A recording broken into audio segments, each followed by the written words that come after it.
প্রিয় দেশবাসী, আমি পদত্যাগ করেছি। রাষ্ট্রপতি মোহাম্মদ শাহাবুদ্দিন পদত্যাগ করেছেন, জানিয়েছেন অন্তর্বর্তী সরকারের আইন উপদেষ্টা অধ্যাপক আসিফ নজরুল। রাষ্ট্রপতি মোহাম্মদ শাহাবুদ্দিন পদত্যাগ করেছেন। অত্যাচার, অনেক নির্যাতন আমাদের চেয়ারপারসন থেকে শুরু করে প্রত্যেকটি মানুষের উপর করা হয়েছে। ধর্ষণ শুধুমাত্র মৌমিতার মতো করে হলেই যে ধর্ষণ হবে ব্যাপারটা এমন না। মৌমিতাকে এমন ভাবে ধর্ষণ করা হয়েছে তার পেলভিসের হাড় ভেঙে গিয়েছে। দর্শক শ্রোতা, পিস্তল ঠেকিয়ে এটা কি করলেন? দর্শক শ্রোতা, ব্যারিস্টার রুমিন ফারহানা একজন বিএনপি নেত্রী, তার সাথে যে ঘটনা ঘটে গেল এই দিকে এবার স্বরাষ্ট্রমন্ত্র গ্রেফতার। দর্শক শ্রোতা, আজকে ভিডিও খুবই ইম্পর্টেন্ট ভিডিও, যার কারণে সম্পূর্ণ ভিডিওটা না টেনে দেখতে চেষ্টা করবেন। তো কথা না বাড়িয়ে চলুন আমরা ভিডিও মূল আলোচনায় চলে যাই। ভিডিও মূল আলোচনায় চলে যাওয়ার আগে আপনার কাছে আমার ছোট করে একটু অনুরোধ, আপনাদের প্রত্যেক মুহূর্তের আপডেট পেয়েছেন তো অবশ্যই চ্যানেলটি সাবস্ক্রাইব করে দেবেন এবং পাশে থাকা বেল আইকনটি ক্লিক করে দেবেন, তাহলে প্রত্যেক মুহূর্তের আপডেটটি সবার আগে পৌঁছবে আপনার কাছে। দর্শক, কথা না বাড়িয়ে চলুন আমরা আসলে ঘটনাটি বিস্তারিত দেখে আসি। ধর্ষণ শুধুমাত্র মৌমিতার মতো করে হলেই যে ধর্ষণ হবে ব্যাপারটা এমন না। মৌমিতাকে এমন ভাবে ধর্ষণ করা হয়েছে তার পেলভিসের হাড় ভেঙে গিয়েছে। এখানে অনেকজন পুরুষ উপস্থিত আছেন, কেউ কি উত্তর দিতে পারবেন যে পেলভিসের হাড় ভাঙার জন্য কতখানি জোর দেওয়া লাগে? তনুর চোখ খুবলে নেওয়া হয়েছিল। কতখানি নৃশংসতা থাকলে একটা মেয়ের চোখ খুবলে নেওয়া যায়? গলার হাড়ে কতখানি চাপ দিলে চোখের মনি ফেটে রক্ত বের হয়ে আসতে পারে? আমি মনে করি মৌমিতার সাথে আজকে যেটা হয়েছে এটা প্রমাণ করে দিচ্ছে, আমাদের চোখে আঙুল দিয়ে প্রমাণ করে দিচ্ছে যে নারীদের অবস্থানটা সমাজে কোথায় এসে গিয়েছে। মৌমিতার পুরো শরীর জুড়ে ছিল আঘাতের চিহ্ন। মৌমিতার গলার দুটো হাড় ভেঙে গিয়েছে।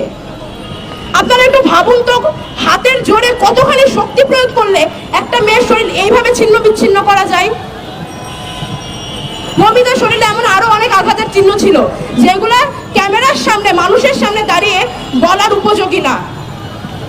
এবং আমি মোটামুটি শিওর, আমি আজকে যে এখানে মৌমিতার শরীরে অঙ্গ প্রত্যঙ্গ উল্লেখ করে যে বক্তব্য দিলাম, এটা যখন আপনাদের মিডিয়ায় যাবে বহু মানুষের কমেন্ট আসবে, মেয়েদের মুখে তো এরকম শব্দ আমরা আশা করি না। কেন ভাই, মেয়েদের মুখটা কি বানের জলে ভেসে এসেছে?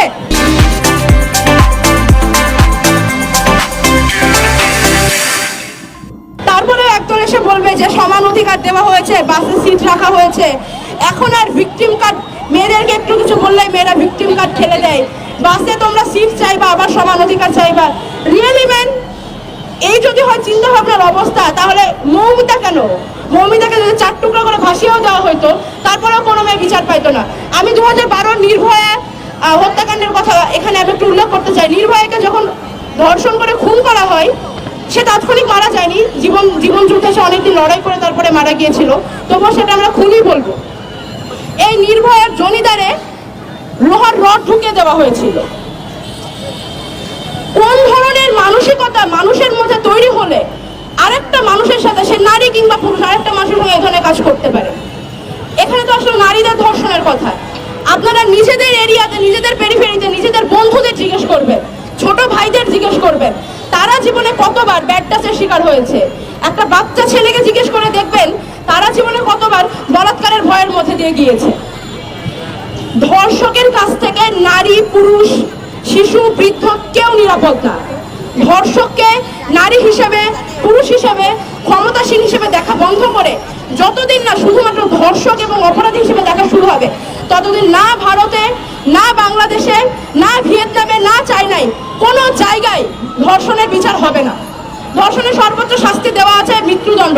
আমাকে একটু আপনারা মনে করে বলুন, শেষ কবে বাংলাদেশে ধর্ষণের অপরাধে মৃত্যুদণ্ড সংঘটিত হতে দেখেছিলেন?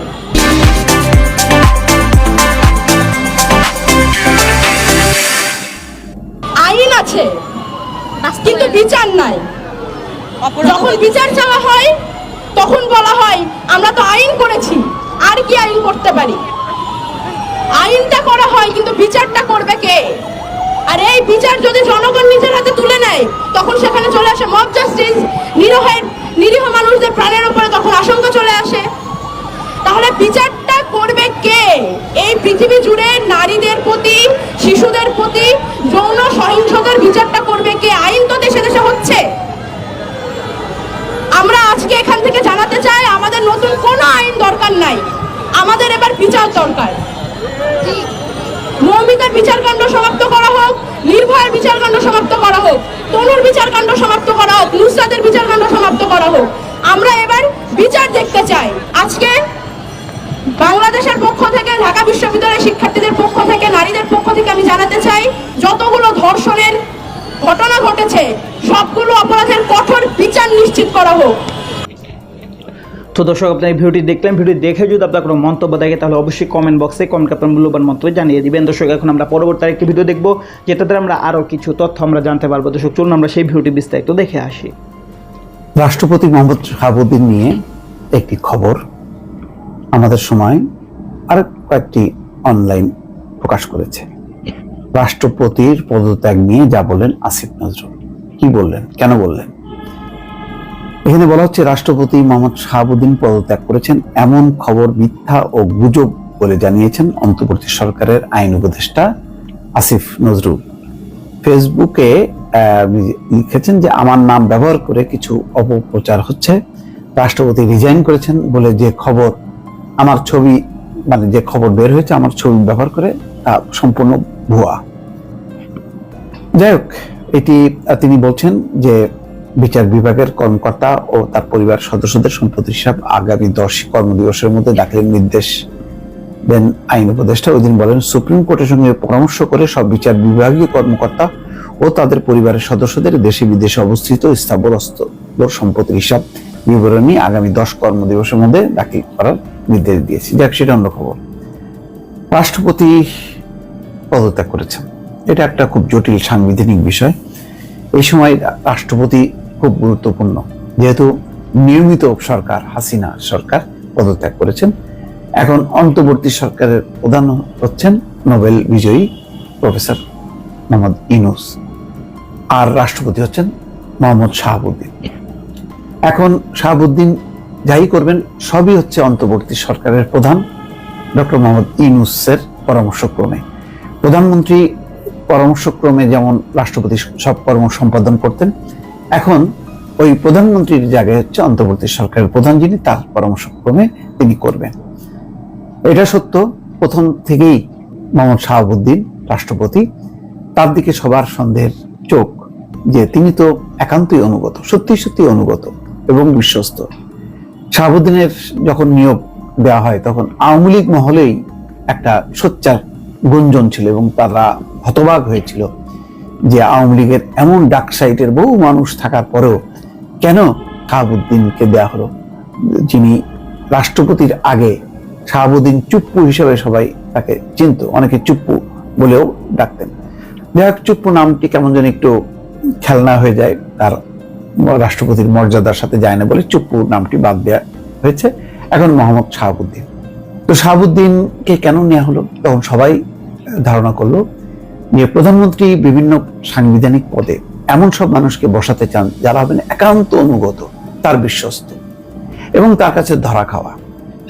শাহাবুদ্দিন নিজে বলেছেন যে তিনি নিজেও বিশ্বাস করেননি, তিনি পা ছুঁয়ে সালাম করতে গিয়েছিলেন শেখ হাসিনাকে, কেননা তিনি নিজেকে ছাত্রলীগের কর্মী মনে করেন এবং শেখ হাসিনার কর্মী, সেই হিসেবেই তার অবস্থান।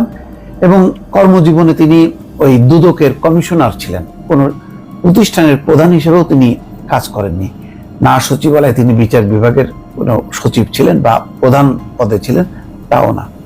বহুল আলোচিত ইসলামী ব্যাংক যখন নাকি ওই এস আলমের আওতায়, সেই ইসলামী ব্যাংকের তিনি কিন্তু একজন ছিলেন উপদেষ্টা, আইন উপদেষ্টা, এবং বলা হয় এখানে অনেক ভাগ বটরার সাথেই তখন তার সংযোগ ছিল।